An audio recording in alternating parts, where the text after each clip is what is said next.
তো এক ইহুদির ঘোড়া ওনার ঘোড়ার আগে দিয়া যাইতেছিল।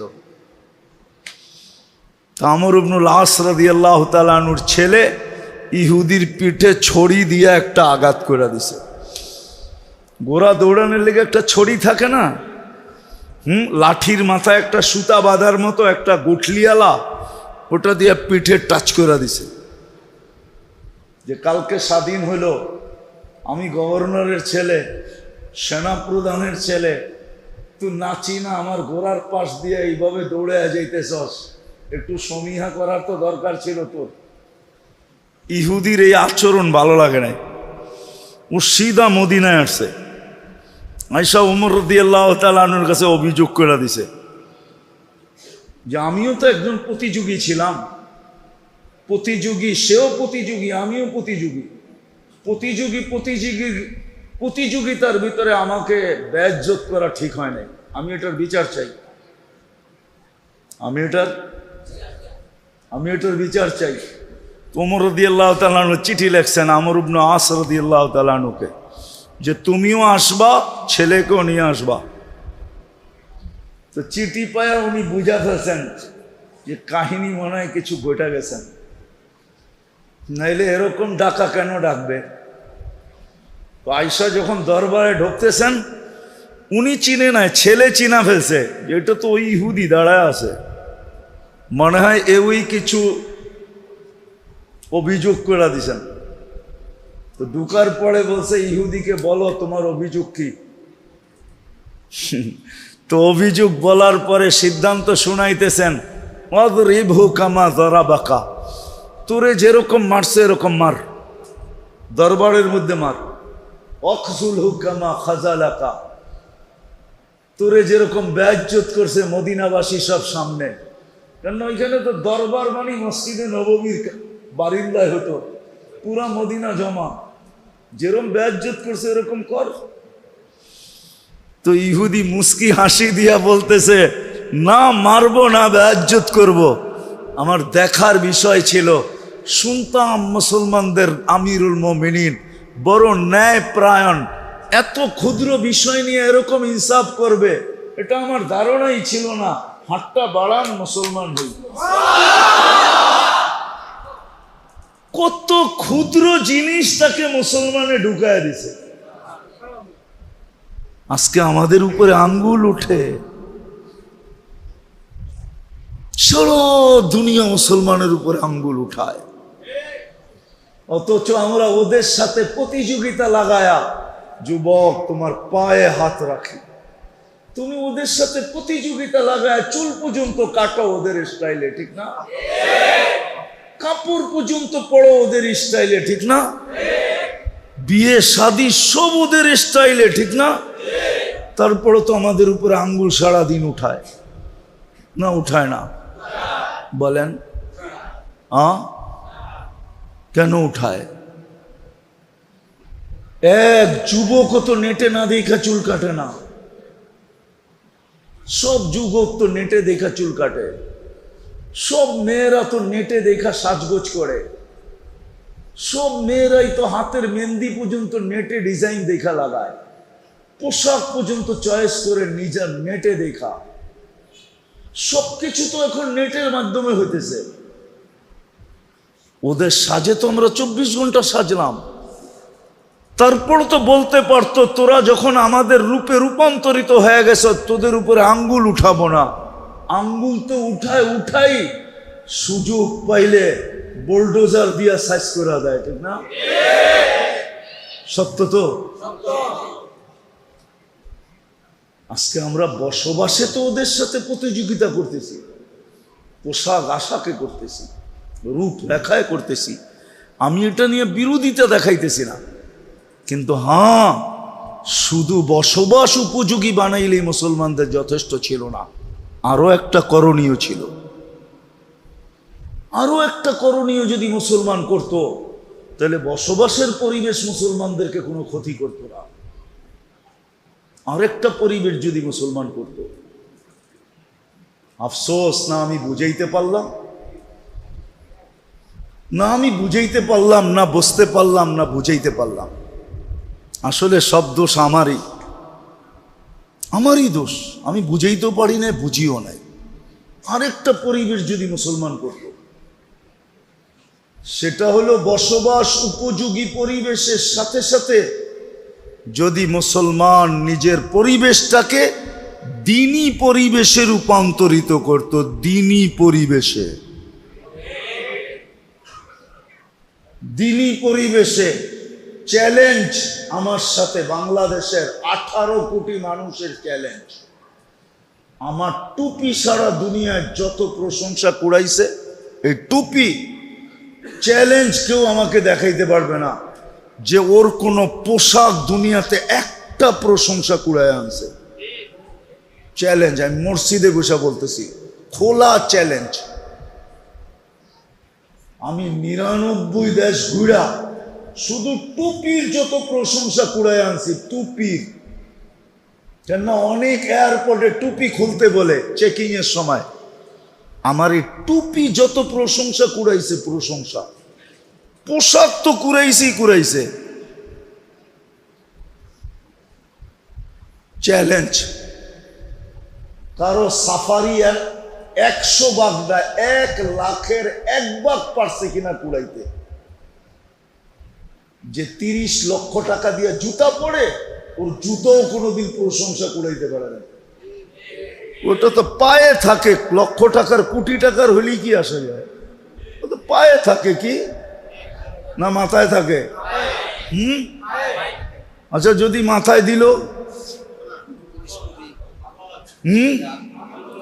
কইলো এটার দাম 30 লাখ টাকা, মাথায় দিছি এই জন্য, তো সারা দুনিয়া বলবে পাবনা লয়া যাও, বাপ চক্কর ভালো না। কি করবো? লয়া যাও, পাবনায় লয়া যাও, বাপ চক্কর ভালো না। এখন হয়তো একটু ঢিলা হয়েছে, কয়েকদিন পরে পুলাটাই ঢিলা হয়ে যাবো। হ্যাঁ তো মেরে দোস্ত, শেষ কথার জায়গার দিকে চলে আসছি আমি। আমরা পরিবেশ বসবাসের জন্য তো গড়ছি বটে, কিন্তু আরেকটা পরিবেশ যে মুসলমানের জন্য দরকার ছিল, সেটা হলো দ্বীনি পরিবেশ। রাসূলুল্লাহ সাল্লাল্লাহু আলাইহি ওয়াসাল্লাম যেই দিন দুনিয়ার থেকে চলে যান, ওই মুহূর্তে উমর রাদিয়াল্লাহু তাআলা আনহু সবচেয়ে বেশি ব্যথিত ছিলেন। উনি খোলা তলোয়ার নিয়ে বলতেছিলেন, যে বলবে আল্লাহর রসুল মারা গেছে, আমি তার স্যার উচ্ছেদ করব। কিন্তু উনি কোরআন জানতেন, মুখস্থ ছিল। কিন্তু আবু বকর সিদ্দিক রাদিয়াল্লাহু তাআলা আনহু আয়েশা যখন কোরআনের এক আয়াত পড়ছেন, ওমা মুহাম্মাদুন ইল্লা রাসূল কদ খালাত মিন ক্বাবলিহির রুসুল ফাইন মাতা, যখন এই আয়াত পড়ছেন, তিনি হাঁকুরা তাকায় বলতেছেন, আমার মনে হয় আমি এই মাত্রই শুনলাম, এর আগে কখনো শুনি নাই। বিলকুল ঠান্ডা হয়ে গেছেন। আমাদেরকে শিক্ষা দিছেন, দ্বীনি কথা যখন শুনবো, এই জন্য তাবলিগের উসুলের ভিতরে একটা কথা বারবার মুরব্বীরা বলেন, যে দিলের পেলা খালি করে বসো, যা আছে সব বাইরে ঢাইলা দিয়ে আইসো, আর এই মজলিসে যখন বসবে যেন পেয়ালাটা বিলকুল শূন্য থাকে, তাহলে তুমি ভৈরা নিয়ে উঠতে পারবে। আর যদি পেয়ালা ভরা থাকে, তাহলে হয়তো পেয়ালা হিসাবে কখনো কোনো পেয়ালায় জায়গাও থাকে না। আপনি নিবেন তো নিবেন কোথায়? উকছায়া পড়া যাবে, ঠিক না? এই জন্য আমাদের সমাজে দেখা যায়, সব মানুষই বলে, মুই কি কম বুঝি, মোরে বুঝাইতে হইবে। বরিশালের হুজুর রাগ হয়ে যাবে, তো বরিশালের প্রবাদ বাক্য, মুই কি কম বুঝি, মোরে বুঝাইতে হইবে। আপনি যদি বুঝেন, তাহলে আর বুঝ ভিতরে ঢুকবে না। এই জন্য তৃতীয় আদব হইল পেয়ালাকে বিলকুল শূন্য করে বসা, তাইলে কথা কাজে দিবে। যাক, আশা করি এই 3টা আদব আমরা পুরা করব। যত বেশি মনোযোগ দিয়ে শুনতে পারি, পরিবেশকে যত বেশি শান্ত রাখতে পারি, নির্জুম রাখতে পারি, নড়াচড়াও যেন না হয়। আর তৃতীয় হলো, নিজে কিচ্ছু জানি না, আমি বিলকুল এই মুহূর্তে অজ্ঞ, আমি কিচ্ছু জানি না, এইভাবে যখন শুনবো, এই 3 আদবকে পুরা করা যখন শুনবো, তো ইনশাআল্লাহ সুম্মা ইনশাআল্লাহ আশা করি কিছু নিয়ে উঠতে পারবো। দিলের ভিতরে আসর হবে, জীবনের ভিতরে রং ছড়াবে, রং।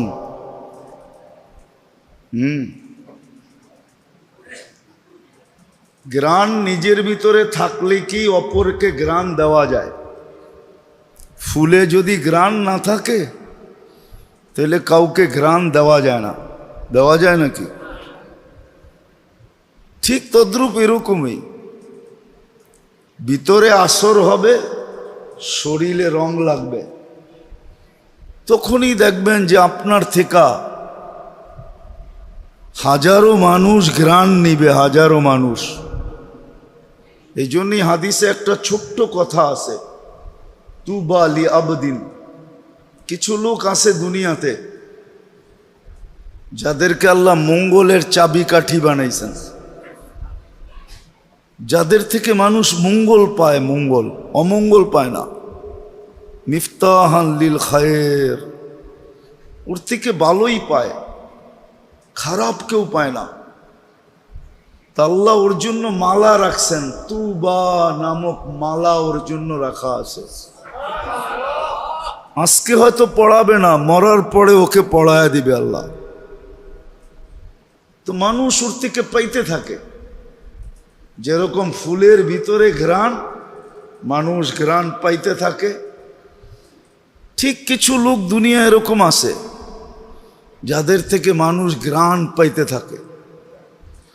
কিছু চেহারাও দুনিয়াতে এরকম আছে, ছিল, এখনো আছে, এখনো আছে।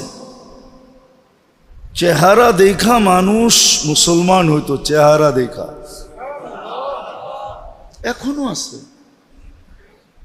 কিছু মানুষকে দেখা মানুষ দিনদার হয়ে যায়। আমি ফ্রান্সে একজনকে চিনি, সে চেহারা দেখা মুসলমান হয়েছে। জামাত যাইতে ছিল, জামাতের হাঁটা দেখা সে মুসলমান হয়েছে। আমি আমেরিকাতে একজনকে চিনি যে ঘুম দেখা মুসলমান হয়েছে। শুধু তালিমের হালকায় বসে একজন ঘুমাইতেছে, তার ঘুম দেখা সে মুসলমান হয়েছে। এখন সেও বসে ঘুমায়। তো সত্য এটাই। এই জন্য যখন আদব পুরা করে শুনবো, তখন ভিতরে আসর হবে, শরীরে ওটা ফুটা বাহির হবে। তখন চলা দেখা, বলা দেখা, উঠা দেখা, বসা দেখা, আচার দেখা, ব্যবহার দেখা, হ্যাঁ, মানুষ আকৃষ্ট হবে। আসলে মুসলমান ছিলই এই জিনিসটার নাম। মুসলমান কাকে বলে দেখেন? দুনিয়ার কিছু জিনিস আছে মানুষ দেখাই আকৃষ্ট হয়, দেখাই না হয় না? হ্যাঁ, এই যে টাইলসটা লাগাইছেন, এটা দেখেই তো আকৃষ্ট হয়েছেন, ঠিক না? হ্যাঁ, নইলে এটা কি? তো মাটি, মাটি না? মনে হয় বিশ্বাস করেন না। 100% মাটি, 1%ও কম নাই। এটার উপরে তয়ম্মুম করলে তয়ম্মুম হবে। হুজুর আবার কি কয় জানি না, খুব এরম চকচকা মাটি মুটি কিছু লাগবো না, তয়ম্মুম হবে না। মাটি, এটা মাটি। তো মুসলমান বলে ওকে যাকে দেখলে মানুষ আকৃষ্ট হয়, ইসলামে ঢুকতে পাগল হয়, ওর নাম মুসলমান। মুসলমান কোনো শব্দের নাম না। মুসলমান তো ওকে যাকে দেখলে মানুষ ইসলামে ঢুকতে পাগল হয়। যেমন দেইখা পিছ পিছ ঘুরতেছে, পিছ পিছ, আপনারা বুঝবেন না, যাদেরকে বুঝাইতেছি ওরা বুঝবে। দেইখাই পিছ পিছ ঘুরতেছে, কোন সুযোগে একটু বলতে পারে কিনা আই ডট ডট ইউ। আবার 14 তারিখে একটা ফুলও হাতে ধরায় দিতে পারি কিনা দেখি। কি দেখা? কি দেখছে? রূপ দেখছে, ঠিক না? রূপ দেখেই তো যুবকরা বসতেছে, কিন্তু ওকে মজা লাগতেছে, রূপ দেখেই তো। তো মুসলমান হলো যাকে দেখা আল্লাহ দেখাই মানুষ ইসলামে ঢুকতে চায়, ওকে বলে মুসলমান। মুসলমান কোনো শব্দের নাম না। ইসলাম একটা রাজপ্রাসাদের নাম।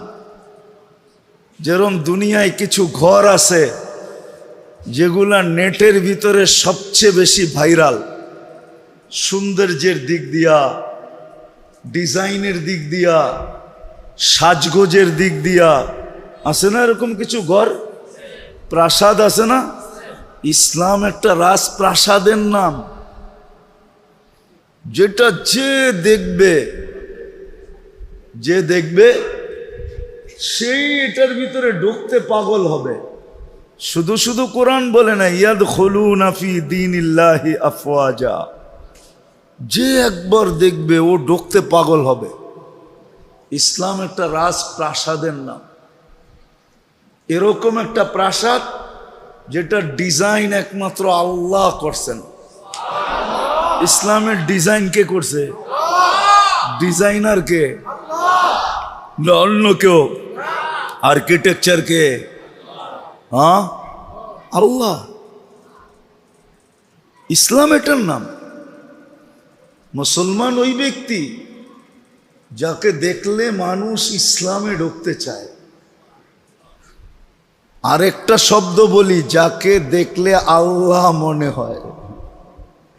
যাকে দেখলে কি? আল্লাহর কথা, আল্লাহর কথা।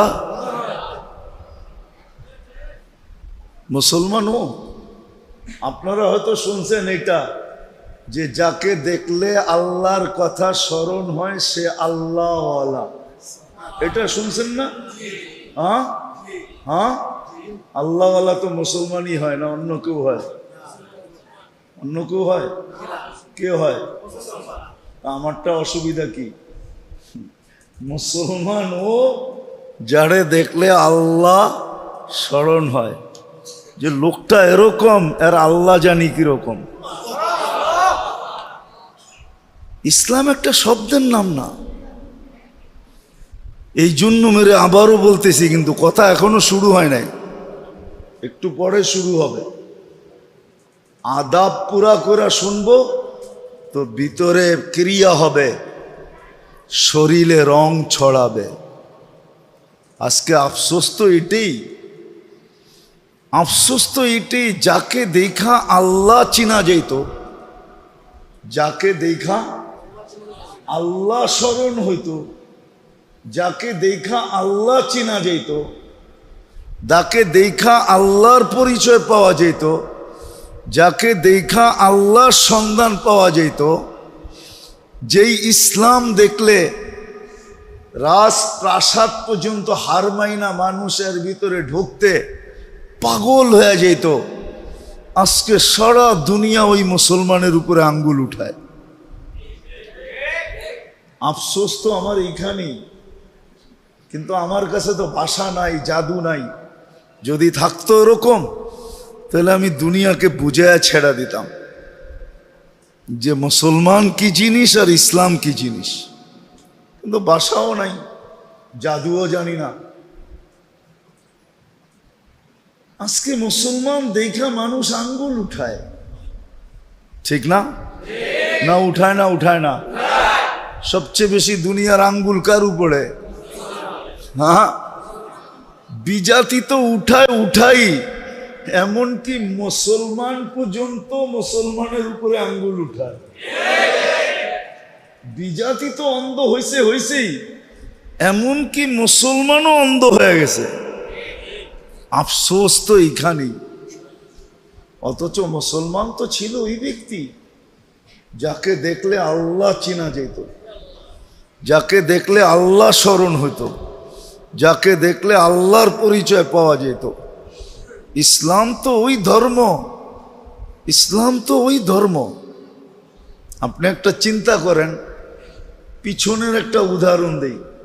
দুনিয়ার কোনো ধর্মে এই উদাহরণ নাই যে রমজানের দিন এক ঢোক পানি দিয়া, এক ঢোক, ঢোক বোঝেন তো কতটুক? এক বোতল, ঠিক না? হাফ লিটার, 250, তাও না, কতটুক? এতটুক, ঠিক না? এতটুক পানি দিয়া যে রোজা খোলাবে কোন রোজাদারকে, তার বিনিময়ে আল্লাহ যে পানি পান করাইলো তাকে রোজার পুরা সওয়াব দিবে, জাহান্নাম থেকে মুক্ত দিবে, জান্নাত তার হাতে লেখা দিয়া দিবে। বলেন, দুনিয়ার কোনো ধর্ম এই কথা বলতে পারবে? বানায়া বলতে পারবে, কিতাব দেখায় বলতে পারবে না। ওর ধর্মের কিতাব দেখায় বলতে পারবে না। আমরা 2-4টা কিতাব পড়ছি বিভিন্ন ধর্মের, মেন বুক পড়া দেখছি। বানায়া বলতে পারবে, কিন্তু কিতাব খুলা বলতে পারবে না। আর আমরা হাদিস খুলা বলে দিতে পারবো যে আল্লাহ রসুল বলছে। তাহলে ইসলাম তো ওই ধর্ম ছিল, ইসলাম ওই ধর্ম ছিল। মুসলমান ওই ব্যক্তি ছিল যে যাকে দেখলে আল্লাহ স্মরণ হতো, আল্লাহর পরিচয় পাওয়া যেত। আর একটা বললে মনে হয় হুজুর রোষ হইতে পারবে না, মানবে না আমার কথা। যাতে দেখলে ডাইরেক্ট তার ভিতরে আল্লাহ দেখা যেত। আল্লাহ যদি এটা কোত্থেকে বললেন, তো আল্লাহ কেন কোরআনে বলল আইনামা তুয়াল্লু ফাসাম্মা ওয়াজহুল্লাহ, যেদিকে তাকাবি ওদিকে আমাকে দেখবি। তো মুসলমানকে দেখা ও ভিতরে আল্লাহ দেখতো, যে এটার ভিতরে আল্লাহ বয়ে রয়েছে, ওই যে দেখা যায়। মুসলমান তো ছিল, ইসলাম তো ওই প্রাসাদ ছিল। কিন্তু আজকে আফসোস, দুনিয়ার সবচেয়ে বেশি আঙ্গুল মুসলমানের উপরে। আমার আসল কথায় চলে আসছি, 2 কারণে এটা, আর তৃতীয় কোনো কারণ নাই। কথা কিন্তু লম্বা হবে না, 8টার ভিতরে শেষ হয়ে যাবে। 2 কারণে, শুধু 2টা কারণ। কোন কবি লিখছিলেন, বড় সুন্দর লিখছিলেন, যদিও কথাটা উর্দুতে, ইস ঘর কো আগ লাগি হ্যায় ইস ঘর কে চিরাগ সে। প্রত্যেক ঘরেই আগুন লাগে ওই ঘরের আগুন দিয়ে, ঠিক না? আপনি যদি বলবেন বিদ্যুৎ সার্কিটের থেকে আঙ্গুল লাগছে, তো বিদ্যুতের সার্কিট তো আপনার ঘরেই ছিল না, আরেক ঘরের টায়া লাগাই দিয়া ভেঙে গেছে। আমার ঘরের বিদ্যুতের কারণেই তো লাগছে। আমাদেরও দুরবস্থা আমাদের কারণে, অন্যের কারণে না। যদিও আমরা আঙ্গুল উঠাই অন্যের কারণে। যেমন শয়তানও মাঝে মাঝে বলে, একদিন তো দোজগে চিৎকার দিয়া বলবে। শয়তানও কিন্তু একটা সম্মেলন করবে দোজগে। কোরআনে আছে, কোরআনে আছে দোজকবাসীদেরকে নিয়ে শয়তান একটা সম্মেলন করবে। আর কোরা বলবে ইন্নী দাউতুকুম ফাস্তাজাবতুম ফালুমু আনফুসাকুম ফালা তালুমুনি মা আনা বিমুসরিখিকুম ওয়া মা আনতুম বিমুসরিখিয়া। তো একটা সম্মিলন তো করবে। আজকেও শয়তান বলে মাঝে মাঝে, যদিও আমরা শুনি না, শয়তান বলে जुर्म तो खुद करे लानत करे शैतान पर। सब तो তোরাই করস, খামাখা আমার উপরে আঙ্গুল উঠাস কেন? তোরাই তো আমারে ফেল মেরা দিছস, এখন তার আমার কিছু করতে হয় না। মোটামুটি এমন শয়তান হইছস, এখন আমিও মাঝে মাঝে লজ্জা পাই যে আমি তো এতগুলা করতে কই নাই। হ্যাঁ, কোরআনে আছে, আমি কোরআন দিতেছি। কোরআন বলে শয়তান কাউকে খোঁচা মারে, ও এক খোঁচা এমন লাভ দেয় তো শয়তান বলে ইন্নী বারিউম মিনকা ইন্নী আখাফুল্লাহ রাব্বাল আলামিন। আমি তো এত জোরে লাভ দিতে কই নাই, আমি তোর কাছ থেকে দূরে, আমি তোর পক্ষে না। তা আমরা যতই মানুষের উপরে আঙ্গুল উঠাই, কিন্তু দোষ আমাদের। দোষ কি? অথচ মুসলমান ছিল যাকে দেখলে আল্লাহ চেনা যেত, আল্লাহর পরিচয় পাওয়া যেত, যার ভিতরে আল্লাহ দেখা যেত, আল্লাহর সন্ধান যার ভিতরে পাওয়া যেত, আল্লাহ স্মরণে আসতো, আল্লাহ স্মরণে আসতো। আল্লাহ স্মরণ আমার বললে আবার অহংকারী বইলা ফেলেন কিনা যে বড় অহংকারের কথা বলতেছেন। আমরা দুনিয়া ঘুরা দেখছি, আসলে তো ভিতরে কিছু নাই, এটাই সত্য। কিন্তু আমাদের পোশাক আশাক দেখো, দুনিয়ার বহুত মানুষ বহুত সময় বহুত প্রশংসার শব্দ বলছে। মনে উঠলো এই জন্য বলতেছি, 2008-এর কথা। আমার একসাথে 25 দেশের সফর চলতেছিল, এন্টার ইউরোপ। তো আমি স্পেনে ছিলাম, জামাত ছিল আমাদের সাথে, হাজি আব্দুল ওয়াহাব সাহেব রহমতুল্লাহ আলাইহির সাথে সফর চলতেছিল। তো স্পেনে কোনো এক জায়গায় একটা ঘাঁটি আছে, যেটাকে আমরা আরবিতে বলি জাবালে তারেক বিন জিয়াদ। যেই পাহাড়ের উপর দিয়া তারেক বিন জিয়াদ স্পেনে ঢুকছিলেন, যেটাকে আলজাবরা বলে, ওইখান দিয়ে সমস্ত জাহাজগুলা ঢুইকা একবারে ইসরায়েল পর্যন্ত যায়। এই সমুদ্র এইখান দিয়ে ঢুকতে হয়, ইউরোপ থেকে, আমেরিকা থেকে, ওটাকে আলজাবরা বলে। তো আমরা ঢুকতেছিলাম, শিপের থেকে নামার পরে আমাদের পাসপোর্ট নিয়ে গেছে পুলিশে। কয়েকদিন আগে একটা অঘটন ঘটে গেছিল স্পেনে, তো আমাদের পাসপোর্ট সবার নিয়ে নিছে। আমরা যার যার মতে আমলে ছিলাম। তো ঘন্টাখানিক পরে ওইখানের মেইন পুলিশ অফিসার আইসা একজনকে পাসপোর্ট, প্রথম পাসপোর্টটা আমার ছিল, আমাকে দিতে ছিল আর হাসতে ছিল আর বলতে ছিল, তুমি চিন্তিত তো না? আমি বললাম যে নো, আমি চিন্তিত হব কেন? হাইসা দিয়া বলতেছে, you are messenger of God, তোমরা তো আল্লাহর রসুল, তোমাদের পাসপোর্ট কে আটকায় রাখে? যদিও সে তো জানে না রসুল কাকে বলে, সে জানে মেসেঞ্জার মানে রসুল। তোমরা আল্লাহর রসুলের মেসেঞ্জার, আমরা তাবলিগের কাজে আসছি। তো সে ডাইরেক্ট মেরা দিছে, you are messenger of God, তুমি তো আল্লাহর মেসেঞ্জার, তোমার পাসপোর্টকে আটকায় রাখে। এরকম প্রশংসার শব্দ দুনিয়াতে হাজারো বার শুনছি। শুধু এই রূপরেখার কারণে, কসম খোদার, রূপটা ছাড়া আর কিচ্ছু নাই ভিতরে। আমি তো আমাকে চিনি না, শুধু রূপটাই আছে। রূপের কারণে যদি বাস্তব থাকতো তাহলে কি হইতো? কিন্তু আজকে মুসলমানের উপরই আঙ্গুল সবচেয়ে বেশি। আমি আসল কথায় চলে আসছি, কারণ মাত্র দুইটা। কয়টা? দুই কারণে মুসলমান একটা তো করছে বটে, কিন্তু আরেকটা করে নাই। একটা করছে, দুনিয়ায় বসবাসের জন্য পরিবেশ করা দরকার, এই পরিবেশ তো মুসলমান করছেন। দুনিয়ার সাথে পাল্লা দিয়ে এই পরিবেশ তো করছেন। ভালো মতে বুঝেন, কিন্তু বসবাসের উপযোগী দুনিয়ার সাথে পাল্লা দিয়া এই পরিবেশ তো করছি না, করতেছি না? করছি এবং করতেছি না? হ্যাঁ হ্যাঁ, নাহলে আপনাকে রূপগঞ্জের অর্ধেকের বেশি বরাট হলো কেমনে? ঠিক না? বসবাসের জন্যই তো পরিবেশ করতেছি, ঠিক না?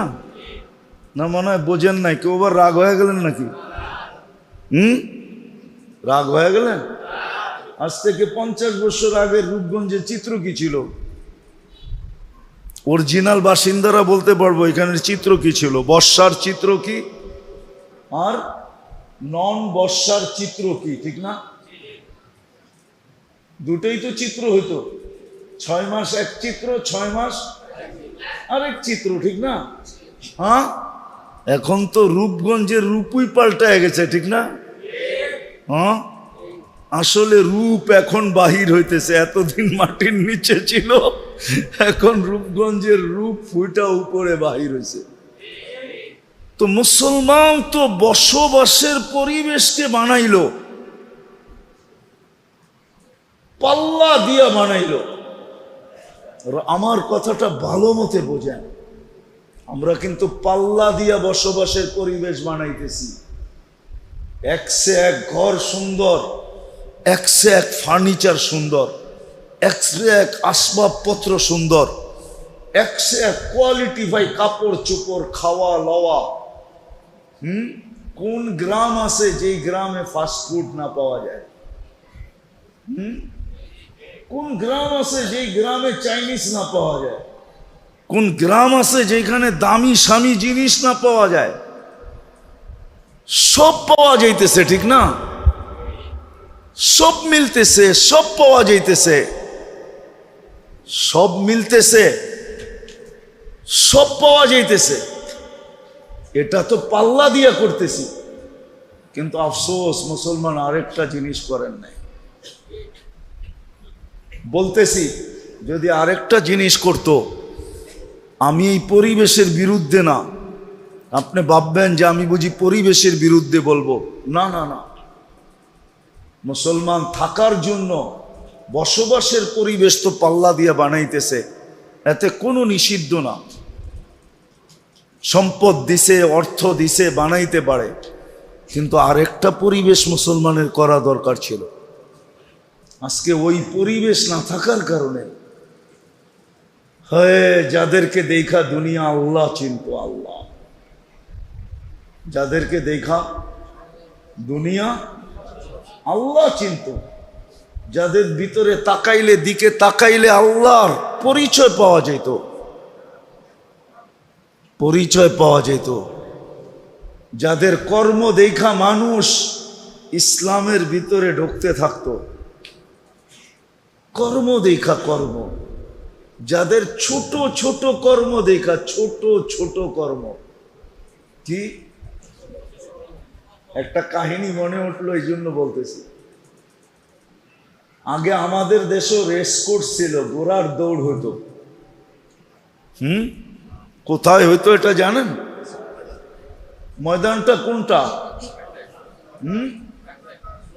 রবনা পার্কের অপোজিটে যেটা, ওটা ছিল রেস কোর্স ময়দান, সরোয়ার্দি। ওইখানে উনি বন্ধ করছে এটা।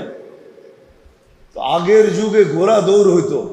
তো মিশর যখন স্বাধীন হয়, তো আমর ইবনুল আস রাদিয়াল্লাহু তাআলা আনহু সেনাপতি ছিলেন। তো ঘোড়ার দৌড় চলতেছিল। আমর ইবনুল আস রাদিয়াল্লাহু তাআলা আনহু মাত্র স্বাধীন হয়েছে। নতুন নতুন স্বাধীন হলে তো কিছু এলোমেলো থাকেই, ঠিক না? যারা স্বাধীন করে এদের ভিতরে বাদ থাকে, যারা পরস্ত হয় ওদের মধ্যেও একটা ভয় থাকে, ঠিক না? তো মাত্র কয়েকদিন স্বাধীন হয়েছে, তো ঘোড় দৌড় চলতেছে। আমর ইবনুল আস রাদিয়াল্লাহু তাআলা আনহুর ছেলে এই ঘোড়ার দৌড়ের ভিতরে অংশ নিছে। তো এক ইহুদির ঘোড়া ওনার ঘোড়ার আগে দিয়া যাইতেছিল। আমর ইবনুল আস রাদিয়াল্লাহু তাআলা আনহুর ছেলে ইহুদির পিঠে ছড়ি দিয়ে একটা আঘাত করে দিছে। ঘোড়া দৌড়ানোর লেগে একটা ছড়ি থাকে না, লাঠির মাথায় একটা সুতা বাঁধার মতো একটা গুঠলিয়ালা, ওটা দিয়ে পিঠে টাচ করে দিছে।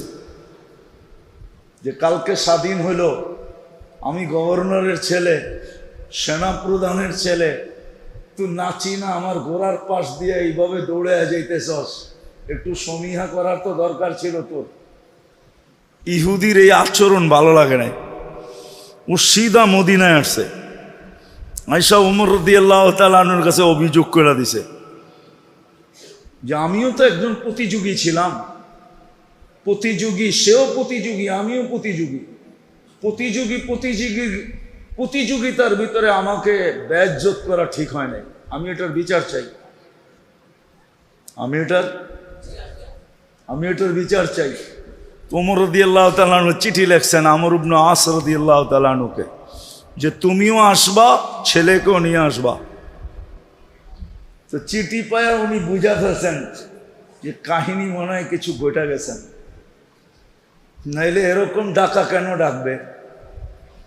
তো আয়েশা যখন দরবারে ঢুকতেছেন, উনি চিনে নাই, ছেলে চিনা ফেলছে, এটা তো ওই ইহুদি দাঁড়ায় আছে, মনে হয় ওই কিছু অভিযোগ করে দিছেন। তো ঢুকার পরে বলছে ইহুদিকে, বলো তোমার অভিযোগ কি।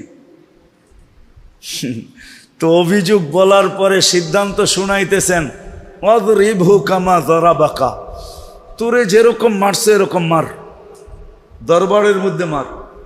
অখজুলহু কামা খাজালাকা, তোরে যেরকম বেইজ্জত করছে মদিনাবাসী সব সামনে, কারণ ওইখানে তো দরবার মানে মসজিদে নববীর বারিন্দায় হতো, পুরা মদিনা জমা, যেরকম বেইজ্জত করছে এরকম কর। তো ইহুদি মুস্কি হাসি দিয়া বলতেছে, না মারবো না, বেইজ্জত করব। আমার দেখার বিষয় ছিল, শুনতাম মুসলমানদের আমিরুল মুমিনিন বড় ন্যায় প্রায়ণ, এত ক্ষুদ্র বিষয় নিয়ে এরকম ইনসাফ করবে, এটা আমার ধারণাই ছিল না। হাতটা বাড়ান, মুসলমান হই। কত ক্ষুদ্র জিনিসটাকে মুসলমানে ঢুকায় দিছে। আজকে আমাদের উপরে আঙ্গুল উঠে, সারা দুনিয়া মুসলমানের উপরে আঙ্গুল উঠায়, অথচ আমরা ওদের সাথে প্রতিযোগিতা লাগায়া, যুবক তোমার পায়ে হাত রাখি, তুমি ওদের সাথে প্রতিযোগিতা লাগায় চুল পর্যন্ত কাটো ওদের স্টাইলে, ঠিক না? কাপড় পর্যন্ত পড়ো ওদের স্টাইলে, ঠিক না? বিয়ে শাদী সব ওদের স্টাইলে, ঠিক না? তারপরে তো আমাদের উপরে আঙ্গুল সারাদিন উঠায় না, উঠায় না? বলেন কেন উঠায়? এক যুবক তো নেটে না দেখা চুল কাটে না, সব যুবক তো নেটে দেখা চুল কাটে, সব মেয়েরা তো নেটে দেখা সাজগোজ করে, সব মেয়েরাই তো হাতের মেহেন্দি পর্যন্ত নেটে ডিজাইন দেখা লাগায়, পোশাক পর্যন্ত চয়েস করে নিজের নেটে দেখা, সবকিছু তো এখন নেটের মাধ্যমে হইতেছে। ওদের সাজে তো আমরা 24 ঘন্টা সাজলাম, তারপর তো বলতে পারতো তোরা যখন আমাদের রূপে রূপান্তরিত হয়ে গেছ, তোদের উপরে আঙ্গুল উঠাবো না। আঙ্গুল তো উঠাই সুযোগ পাইলে বোলডোজার দিয়া সাইজ করে দেয়, ঠিক না? সত্য তো। আজকে আমরা বসবাসে তো ওদের সাথে প্রতিযোগিতা করতেছি, পোশাক আশাকে করতেছি, রূপ রেখায় করতেছি। আমি এটা নিয়ে বিরোধিতা দেখাইতেছি না, কিন্তু হ্যাঁ, শুধু বসবাস উপযোগী বানাইলেই মুসলমানদের যথেষ্ট ছিল না, আরো একটা করণীয় ছিল। আরো একটা করণীয় যদি মুসলমান করত, তাহলে বসবাসের পরিবেশ মুসলমানদেরকে কোনো ক্ষতি করত না। আরেকটা পরিবেশ যদি মুসলমান করত, আফসোস না আমি বুঝাইতে পারলাম না, বুঝতে পারলাম না, বুঝাইতে পারলাম। আসলে সব দোষ আমারই দোষ, আমি বুঝাইতেও পারি না, বুঝিও নাই। আরেকটা পরিবেশ যদি মুসলমান করত, সেটা হলো বসবাস উপযোগী পরিবেশের সাথে সাথে যদি মুসলমান নিজের পরিবেশটাকে দ্বীনি পরিবেশে রূপান্তরিত করত, দ্বীনি পরিবেশে, দ্বীনি পরিবেশে। চ্যালেঞ্জ আমার সাথে বাংলাদেশের 18 কোটি মানুষের চ্যালেঞ্জ। আমার টুপি সারা দুনিয়ায় যত প্রশংসা কুড়াইছে, এই টুপি চ্যালেঞ্জ কেউ আমাকে দেখাইতে পারবে না যে ওর কোনো পোশাক দুনিয়াতে একটা প্রশংসা কুড়ায় আনছে। চ্যালেঞ্জ, আমি মসজিদে বসে বলতেছি, খোলা চ্যালেঞ্জ। আমি 99 দেশ ঘুরা শুধু টুপির যত প্রশংসা কুড়ায় আনছি, টুপির। কেন অনেক এয়ারপোর্টে টুপি খুলতে বলে চেকিং এর সময়, আমার এই টুপি যত প্রশংসা কুড়াইছে, প্রশংসা। পোশাক তো কুড়াইছে। চ্যালেঞ্জ, কারো সাফারি 100 ভাগ না 1 লাখের 1 ভাগ পারছে কিনা কুড়াইতে। যে 30 লক্ষ টাকা দিয়ে জুতা পরে, ওর জুতোও কোনোদিন প্রশংসা কুড়াইতে পারে না। ওটা তো পায়ে থাকে, লক্ষ টাকার কোটি টাকার হলেই কি আসা যায়? ও তো পায়ে থাকে, কি না মাথায় থাকে? আচ্ছা, যদি মাথায় দিল, কইলো এটার দাম 30 লাখ টাকা, মাথায় দিছি এই জন্য, তো সারা দুনিয়া বলবে পাবনা লয়া যাও, বাপ চক্কর ভালো না। কি করবো? লয়া যাও, পাবনায় লয়া যাও, বাপ চক্কর ভালো না। এখন হয়তো একটু ঢিলা হয়েছে, কয়েকদিন পরে পুলাটাই ঢিলা হয়ে যাবো। হ্যাঁ তো মেরে দোস্ত, শেষ কথার জায়গার দিকে চলে আসছি আমি। আমরা পরিবেশ বসবাসের জন্য তো গড়ছি বটে, কিন্তু আরেকটা পরিবেশ যে মুসলমানের জন্য দরকার ছিল, সেটা হলো দ্বীনি পরিবেশ। কি ওই পরিবেশ গড়ি নাই। আমাদের উচিত ছিল পরিবেশের সাথে সাথে অ্যাজ এ মুসলিম, আমি মুসলমান হিসাবে আমার দ্বীনি পরিবেশ বানানো দরকার ছিল। তাইলে আমার কথাটা সত্য হইতো যে কোনো মুসলমানকে দেখা কেউ আঙ্গুল উঠাইতো না। মুসলিম পরিবেশ দেখা মানুষ ঢুকার জন্য, থাকার জন্য পাগল হয়ে যেত, পাগল। যে এত